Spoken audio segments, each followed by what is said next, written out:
Pamela has been married for nearly 38 years. She's the mother of 2 grown sons and handfuls, she says, of kids and grandkids.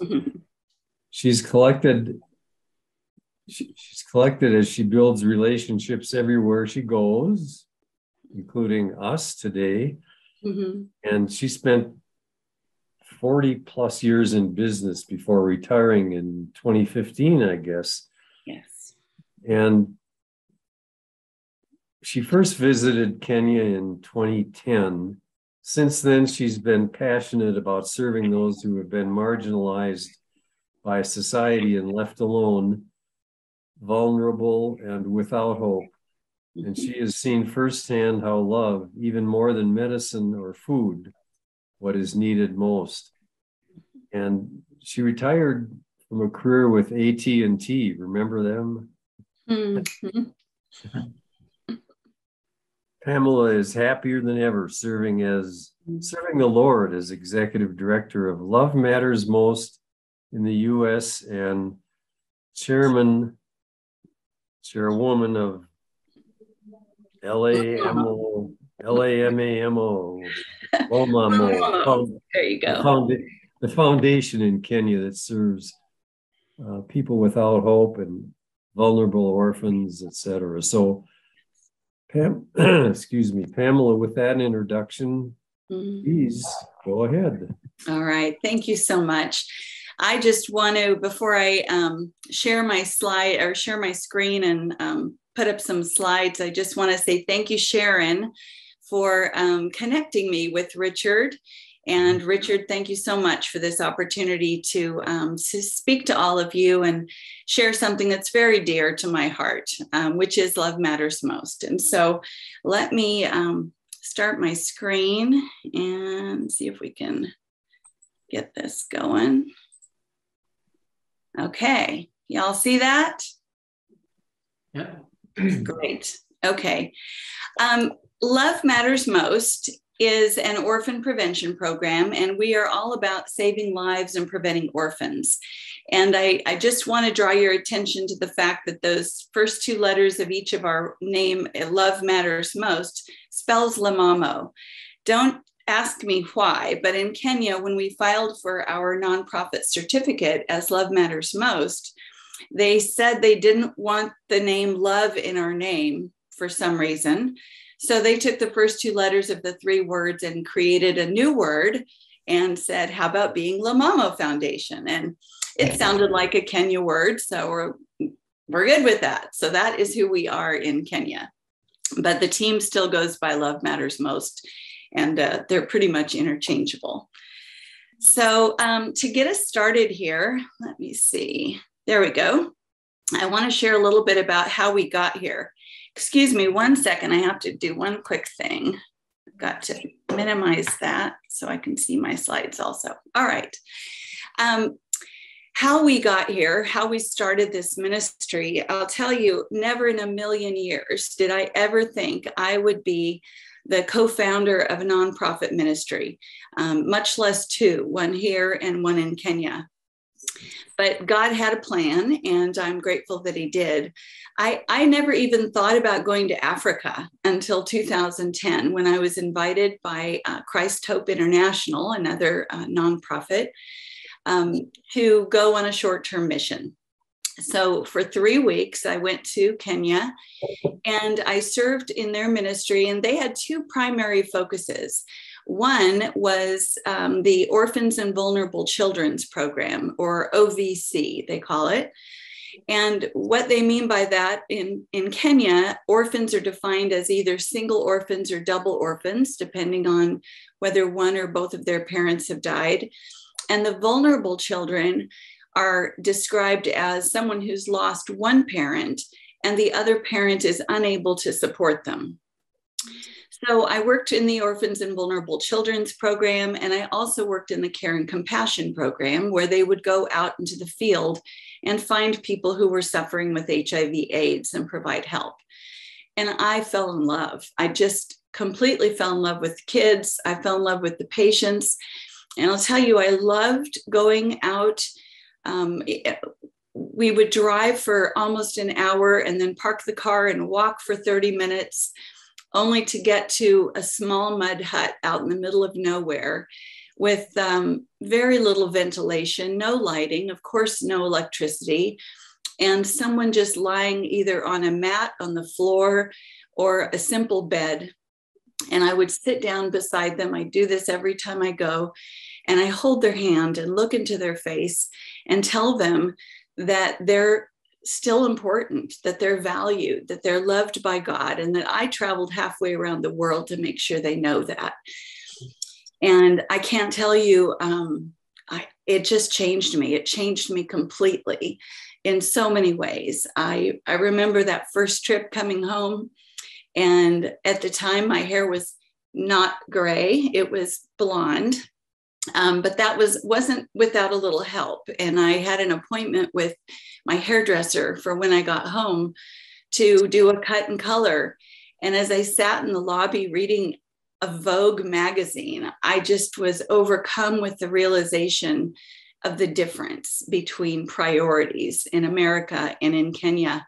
And I saw my hairdresser and I said, you have to help me go gray gracefully, because I'm not going to spend this money on myself anymore. The money that I would spend on that haircut and color that day could have done so much more in Kenya. And so I've changed completely. And I love that God opened my eyes to that. And it certainly is not a judgment against anyone else at all. It was a very personal decision for me. Mm-hmm. But I digress. So I continued volunteering for Christ Hope International for over the next 7 years.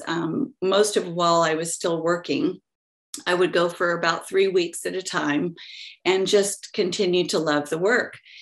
And so in the spring of 2018, some of my friends who I did that work with in Kenya called me and told me that Christ Hope International was no longer going to do the work of care and compassion. They had made a business decision to focus all of their attention on orphan care, and they would cease doing the care and compassion work starting in September, or as of September of 2018. So my friends asked me for help. They were desperate. They told me people are going to die unless someone can do something. And I knew that was true. And so my husband and I got busy praying. I called Christ Hope because I had a long-standing relationship with them to see if they could reverse their decision. I called other organizations to see if they could help. But finally, in the end, after much prayer, we remembered the words of Isaiah 6:8, which say, "Then I heard the voice of the Lord saying, 'Whom shall I send? And who will go for us?' And I said, 'Here I am, send me.'" And that's how we got started. We knew that God was at work because miraculously, within 4 short months, we had a name and a logo, a board of directors, a dedicated staff, rented office, constitution and bylaws, and our certificate from the Kenyan government establishing Lamamo as a nonprofit society in Kenya. I don't know about you, but nothing happens fast in the government anywhere in this world that I've experienced. And so it was really clear that God was with us because I haven't gotten anything done in Kenya with the government since then in 4 months. But we were really grateful that we were able to get started. And we started the beginning of October. We're building, moving into our office and getting our team together. And we were able to get started helping the patients.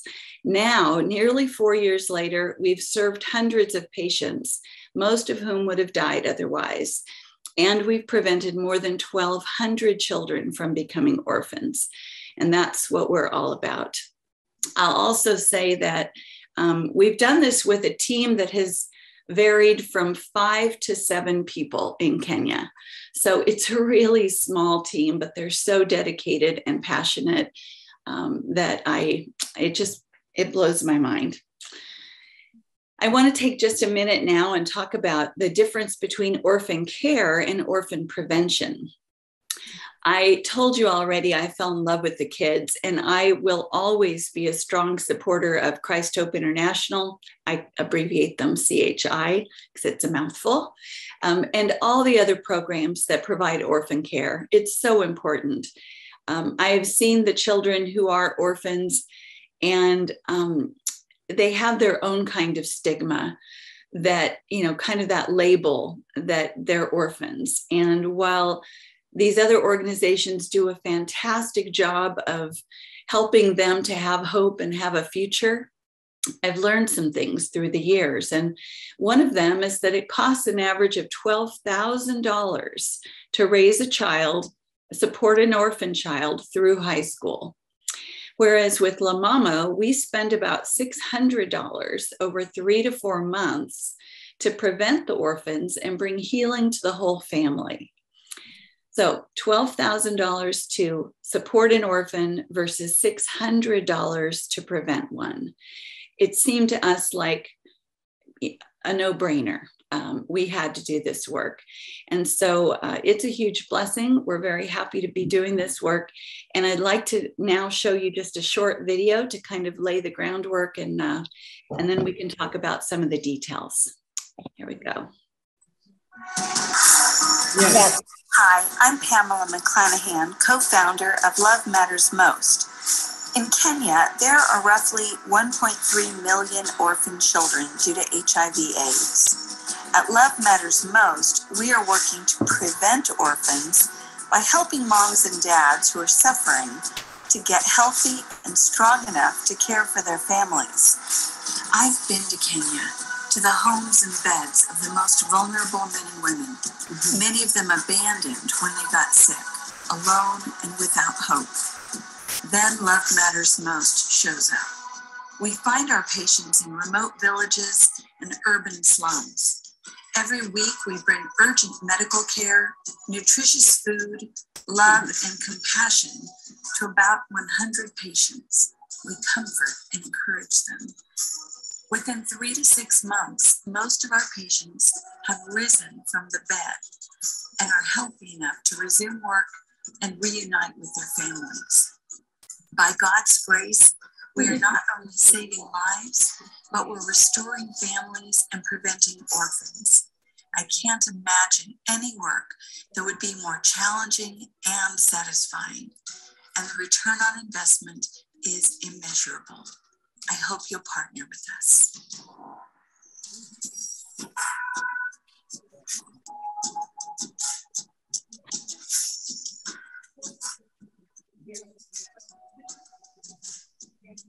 Okay, back to, If you're like me, you hate getting paint all over the lip of this paint can. So a trick that I have is stretching a rubber band around the entire can, so when you dip your paintbrush. Let me go in back again. Let's see. Okay, next time I'll come to Santa Fe. All right, can you hear me? Yes. Not well. Not as well. Down there. The trick that I do is I hammer a nail at the base of each leg. Once you prop it up, it makes the painting job a lot easier. But you get in there at the base, makes it almost effortless. You can use the same trick on smaller pieces of furniture. My apologies. All right, now we'll get back to the presentation.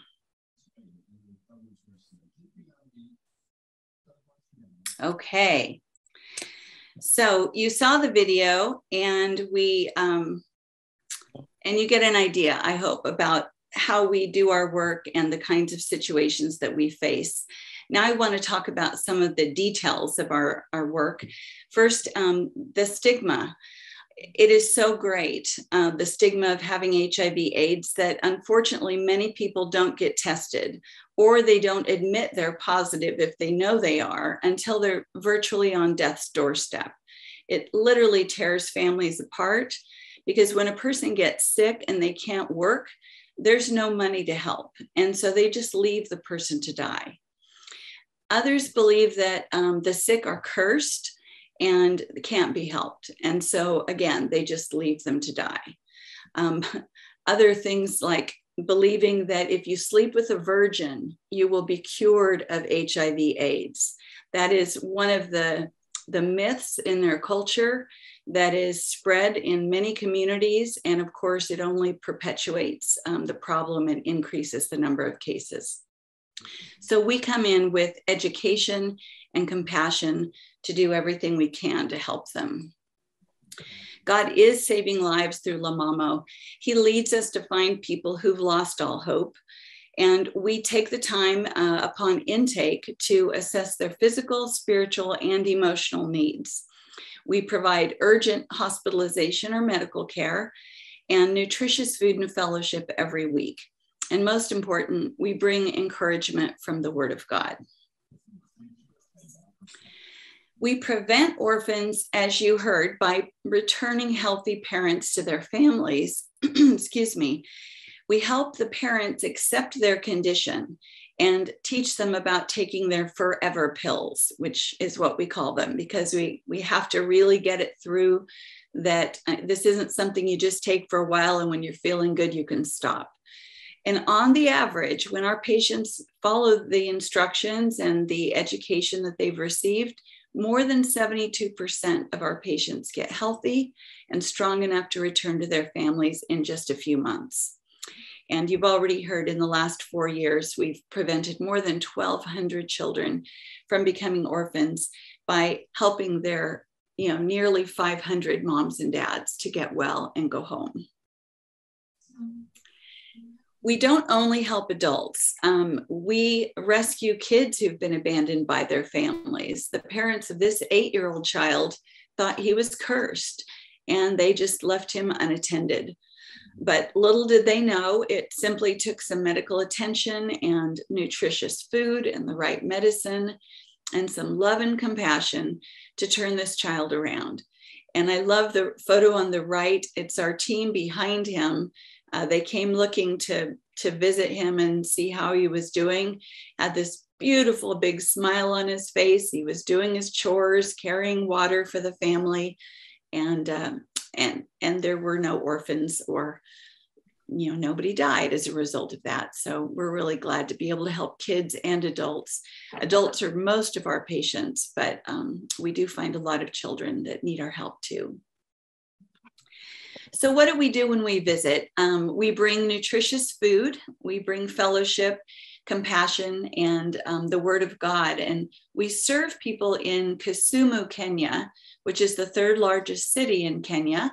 A little corner of Lake Victoria is in Kisumu. So we're always blessed to be able to see that beautiful lake whenever we go. And we work in remote villages that are as much as an hour away by car from our office in Kisumu. And from there, we take bicycles or motorcycles, or we walk to get to our patients. We also work in Kisumu proper, where there are just numerous large urban slums. And so we have ministries in about 4 of those slums currently, with desire to expand more and more. This is one of my favorite slides. We are very concerned with the spiritual health of our patients for obvious reasons. And this particular slide tells about a man named Gordon. On the left-hand side, that was the picture we took when we first took him into the program. He is 35 years old in this picture. And he'd been suffering with HIV and TB for months. And his mom thought he was bewitched. So, and they didn't have any money. So nothing was being done. And he was just getting worse and worse until someone referred us and we went to see him. We immediately took him to the hospital where his condition of HIV and TB was confirmed. And just a month later, with nutritious food and medicine and care and education, the middle picture was taken. And you can see that now he's able to stand and walk. Just 2 months after that is when the picture on the right was taken. And it was when I heard from Pastor Martin, our director, that we had given a Bible to Gordon. He said, this quote. This was the first time Gordon got to hold and read a Bible of his own. He turned our prayer time into a Bible study. We thank God for the gift of Bibles we can share with our friends. And that just, I don't know, it just makes me really happy because I love the Word of God. Scripture memory has become a really important part of my life, and I just know how important it is. So it just thrills me to see that our patients are hungry for the Word of God. And by the way, it costs less than $10 for a Bible in Kenya, anywhere from $3 to $10, depending on if it's a full Bible or just the New Testament, and whether it's in their local Luo language or English or Swahili, etc. But the point is, it doesn't take a lot to be able to get this vital information into their hands. So how do we find our patients? Many of our patients we find from referrals from past recovered patients. When they get well, they are so excited and so happy, and they just feel compelled to look in on their neighbors and their friends and their family to see if they can find anyone else who is like they used to be. And so we get a lot of referrals from past patients. We also work with community health workers and many clinics and hospitals in the region. We've developed an excellent reputation for making a real difference in the healthcare of Kisumu County in Kenya. And we get lots of good referrals from them. Our criteria is simply if you're positive with HIV or you have TB or both, we'll take you into our program. Most people, almost everybody has HIV, and many have TB. There's so many varieties I wasn't aware of, and many have other opportunistic infections as well. Excuse me. Okay, so saving lives and preventing orphans is what we're all about. I have another video I'm going to try to show you, and I'll here in just a minute. But this one tells our story through patient testimonials and a word from our director, Martin Chama. I want to give you a couple of notes. On the video, sometimes when you are watching it, you'll see that it's in Luo when the patients are speaking. So it's in another language. The audio is very low because you wouldn't be able to understand it anyway, but there's transcription. So please read along to follow with what the patients are saying. And it's kind of strange. Some people have said, it seems like they're saying a whole lot more than what's written below on the screen.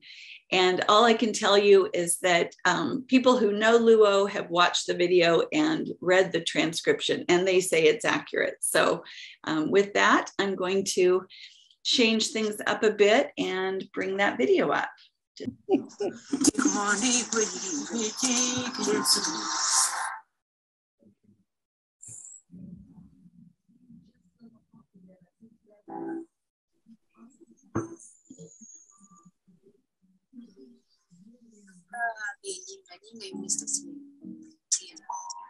Anyuola na nong'ina sadi to kati general koro onge tiende mondo gitera kuro koro ging'isa ni giso jo hospital giwuondo gi ni gitera hospital giduogo dala koro kana chopo ka to nokang'e na chopo ka to kela to tera od diabetes koro kinyne to wacho ni orne dok ne jibuono odwa nikech noringo chon kano onge nolalo koro kano duogo ni ng'ise ni macho chiegni digone gola dala mondo dhi otho gi dala kucho kik otho nwa e dala e kane jalo biro mogolo na dala to nowacho ni dala tagolo ni gimoro amora ok otim e dala koro kaka nogolo na dala to noya koro kinyne chieng' mogol dala ni dachiel kinyne to kawo mai kaduogo ka to jo anyuola mane gwe ka nowacho ni nokwang'e ni nyalo duogo ka kara mamba e mama manowuok ka kosetho kara ochako duogo wan wang'e ni dhi tho.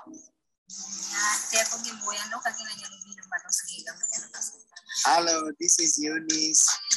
Wow. How are you, Eunice? Fine. Wow.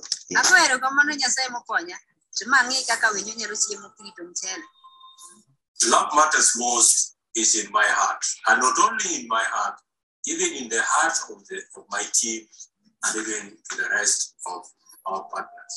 And that is what makes us happy. To give a service to God and to his people who are suffering.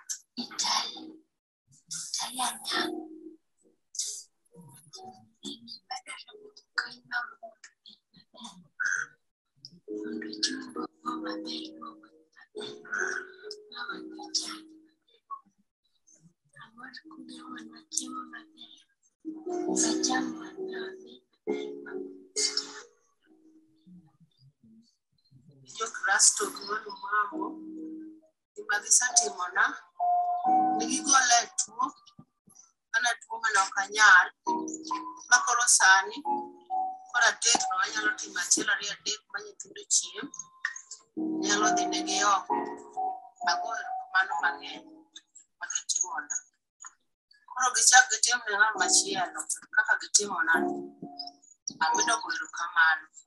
Currently, we are working with over 100 patients.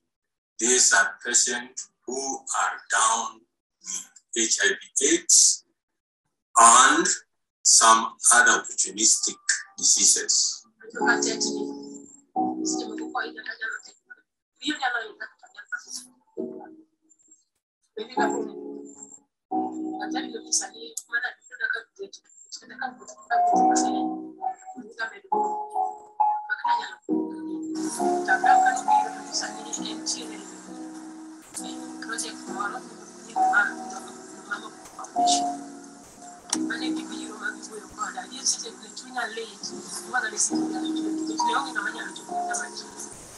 Most of them are depressed because they are abandoned. Most of them are abandoned, but we thank God. Sometimes we find families who are ready to assist us. We give them medication by buying for them medicine. We also give them transport one way to the hospital. We also supply them with food, nutritional food. And for the last 2 years, we have saved more than 600 children from becoming orphans. And that is our pride. The most important thing is preaching the gospel of Jesus Christ. That even though sometimes you might have nothing, sometimes you can have everything, sometimes you are mourning, sometimes you are happy, but you'll get the life which is there forever and ever.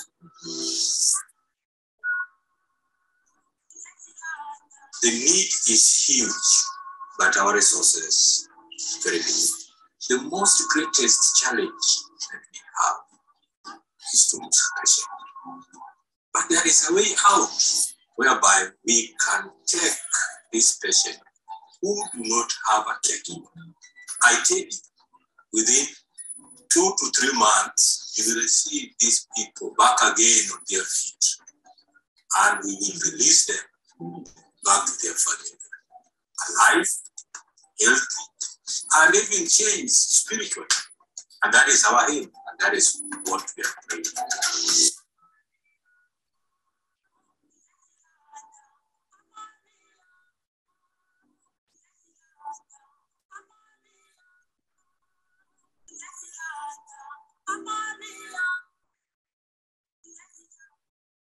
Thank you,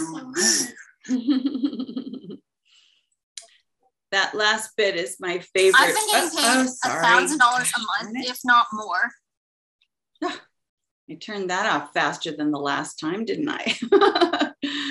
Anyway, I love that last little thank you big picture of the dad and his 2 kids. It's one of my favorite parts. Okay, so I hope you were able to see and hear or read most of that. And let's, so now you've got an idea of what we do. And I'm going to move on to how you could participate if you feel moved, if God's tugging on your heart during this time we've spent together. One of the things that we're trying to do is get more monthly supporters to prevent more kids from becoming orphans. And on the average, we've heard me say it takes 3 to 4 months and $600 to restore health and make a family whole again, preventing an average of 2.6 children from becoming orphans. So if you do the math, that works out to just $20 a month for 1 year will prevent 1 orphan. $40 a month for a year will prevent 2. $50 a month for a year will restore health to a whole family. It just doesn't take a lot to make a huge, huge difference. One-time gifts are always welcomed. You can consider sponsoring our 4th anniversary Oktoberfest fundraising event and celebration. You'll see a little bit more about that. Buy tickets and come. Sacramento is lovely in the middle of October, and we'd love to have you. If you can't attend, but you're able to make a donation of $500 or more, you and your organization would be recognized from the podium, and we make a video of the event so you could see that. And of course, we would love to have anyone join our USA team. There's always plenty of fulfilling work to be done. I will provide information to Richard also, so that if you'd like, you can get on our mailing list. And we send out newsletters at least 2 or 3 times a year. With that, here's just a slide that shows sponsorship for our coming event. And on the right side, those are the 2 parts of our invitation. And I can send these by email as well if you're interested. And that's all that I have to share. Are there any questions? Pamela, thank you for sharing your screen and your presentation. I have to leave right now to go usher at church at our 11 o'clock service, but and send me more information. I think this is a great program. So thank you so much. You're very welcome. Thank you, Richard. I appreciate you setting this up for me. And thank you, Sharon. Good to see you. Yeah, good to see you too. Bye now. Bye-bye. What a wonderful spokesperson for this organization. Thanks for coming. We have a question back here. Yes. Yeah, hi. I'm Pam, an old friend of Sharon's and Deb. Yes, she told me. Calling me this morning. She said you were a friend of Bob's, my husband's brother. Right. I'm from the back reaches of my mind on him being in Santa Fe, yes. I just have a question about how are they able to continue to get the forever drugs they need, and how does that support work for them? Yeah, good question. Thankfully, the U.S. has a big part in that.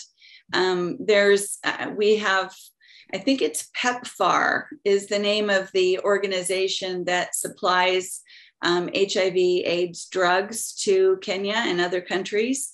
But yes, all the HIV, the ARV, the antiretroviral drugs are provided by the government at no charge. The problem is getting people to either get tested or admit that they have a problem and need the drugs. But yes, the drugs are fully available. And if they're living in isolated areas, do they need continued help to be able to go get the drugs? Or how does that, do you have an idea? Yeah, most of the time there are patient support centers that are like small clinics located throughout communities, the remote villages even. Most people can walk to a PSC. Sometimes we don't release a patient from our program until they're able to be on their feet functional. Another thing I didn't mention is there's a program called NHIF, the National Hospital Insurance Fund. It's only $5 US a month, and it provides hospital insurance, and you get all your medicines, all your lab work, everything for you and your spouse and your family for $5 a month. And so when we bring a patient into our program, we immediately set them up on NHIF if they don't have it already. And then depending on their circumstances, some of our patients will will get over whatever maybe they had meningitis or they had TB along with the HIV. And now we've got them on their meds. Every time we see them, we count their pills to make sure they're taking them properly. And we talk about, the importance of all of that and educate them. And once they get well enough from their HIV, and the urgent situation, the acute condition that we find them in, and they're able to, be on their feet and do some work, they will typically be able to go to these clinics themselves. But sometimes we have a patient that will develop cancer. Kaposi sarcoma is a really common cancer with our HIV patients. And in those cases, we don't handle that, but we have a relationship with another clinic that does cancer treatment.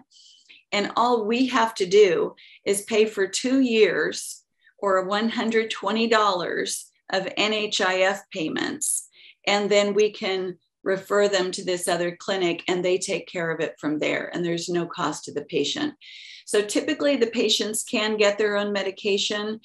If we discharge a patient, we try to put them in a situation where they will, they can either take care of themselves or make sure that there's family or friends or community around that will help them. But we stay in close contact. They have our phone numbers. If they fall back, we help them get back up again. I hope that answered. Thank you. My question is similar to Pam's. You supply healthy food on a weekly basis, but for how long does that extend, that food program? Yeah, the food program extends for as long as they are in our program. And so on the average, it's 3 to 4 months. We do have some patients, in the past, we've had patients that have been on our books for more than a year. And we've had to kind of learn what we can do and what we can't do. We've built partnerships with other organizations, and Care for AIDS is one. They now call themselves something. I'm sorry, I can't remember. It's an odd name for me, Unseen maybe, or Untold. But they do a lot of food. They give food and they help teach people how to run small businesses. They provide all sorts of resources that we can't. And so when we discharge a patient from our program, we get them into another program if they have those continued needs. So you're really like a lifeline that just pulls them out of drowning. Yeah, I'll tell you, like I said, never in a million years would I have thought I'd be here, but I can't be more grateful. It just, I think the thing about coming back to America that makes it so hard is so many people here just have that entitlement attitude that, I should have everything. And in Kenya, they have nothing. And yet they're just so grateful that you come, that you just show up, and they send their kids out to climb a tree and get you a mango or whatever. It's, it's just a beautiful job. I tell friends I've never worked harder for less money in my life. Yeah. Do you have staff? Reverend Martin, has your other staff been consistent in these 4 years? Mostly. So what happened, we started the ministry in 2018. And that year we wanted to go to Kenya to get things started, but we really needed to send money more than to go. It was a lot to get it started. And so we made a decision to send money instead of ourselves. And we did until just June of this year.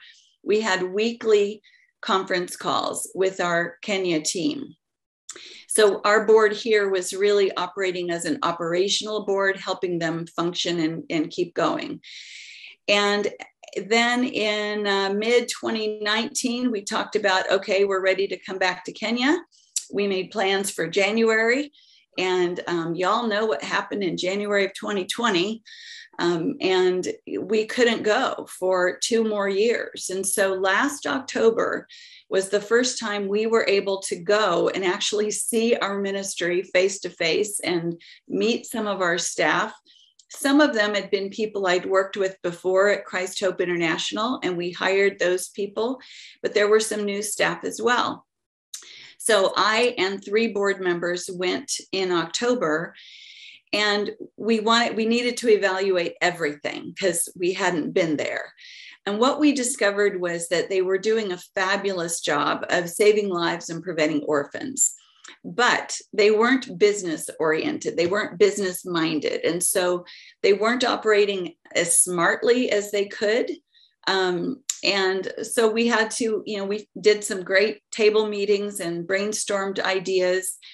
And the bottom line is some of them wanted to just keep doing business the way they'd always done business, which meant going out and serving with all their hearts, but not doing the paperwork, not providing the administrative, backroom stuff that needed to be done, because we are considered a medical organization in Kenya, and we're required to keep records for 4 years. So we made some changes. We talked about it. The team's like, yes, we're going to do that. And then they would go out and do it just the way they'd been doing it. So the end of 2018, I made a difficult decision to, I just said, nobody has a job as of the end of the year, and y'all have to reapply January 1st because we're starting fresh. I'd established a new employee handbook with policies and procedures.